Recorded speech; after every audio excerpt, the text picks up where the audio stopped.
Matinding baha ang nararanasan sa ilang bahagi ng Mindanao dahil sa walang tigil na ulang dala ng shear line. Pinsala rin ang ilang bahay at ari-arian dahil nga sa mga landslide. At live mula sa Davao City, may express report si Bril Montalvo ng News 5 Mindanao. Bril, kamusta kayo dyan? Kamusta ang sitwasyon? Nikki, ilang bahagi ng Mindanao ang binaha at nagka-landslide dahil sa walang tigil na ulan na dulot ng shear line.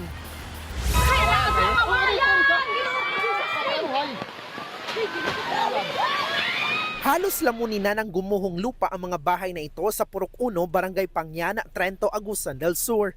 Maging ang ilang puno, tinangay kasabay ng paglambot ng lupa, bunsod na walang tigil na pag-ulan kahapon. Sa Barangay Rizal, Moncayo, Davao de Oro, isang bahay ang natabunan ng landslide. Sa report ng MDRRMO Moncayo, kumpirmadong patay ang mag-ama na nasa loob ng bahay. Hinahanap pa ang isa niyang anak.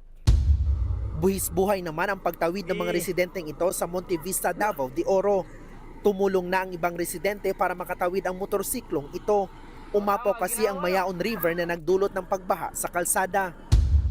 Sa Nabunturan, Davao de Oro, nagsagawa na ng preemptive evacuation dahil sa walang tigil na pag-ulan. Habang sa Bislig, Surigao del Sur, gumamit na ng bangka ang rescue team para mailikas ang mga binahang residente. Sa covered court na ito, umabot na hanggang leeg ang tubig baha. Sa Misamis Oriental, isang rider ang nasawi matapos mabagsakan ng natumbang puno. Nikki, idagdag ko lang, patay din ang isang padre di pamilya habang hinahanap pa ang kanyang asawa at 2 anak matapos matabunan ng lupa ang kanilang bahay dahil sa nangyaring landslide sa Mati City, Davao Oriental kaninang umaga. Samantala, Nikki, sa ngayon patuloy ang nararanasang pag-ulan at sama ng panahon dito nga sa Davao City simula pa kahapon.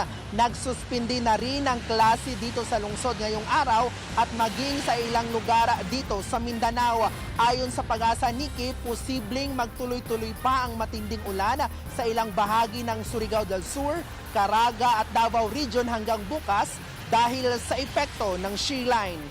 Yan muna ang latest. Balik sa iyo, Nikki. Yan ang express report ni Bril Montalvo ng News 5 Mindanao. Mag-ingat kayo dyan.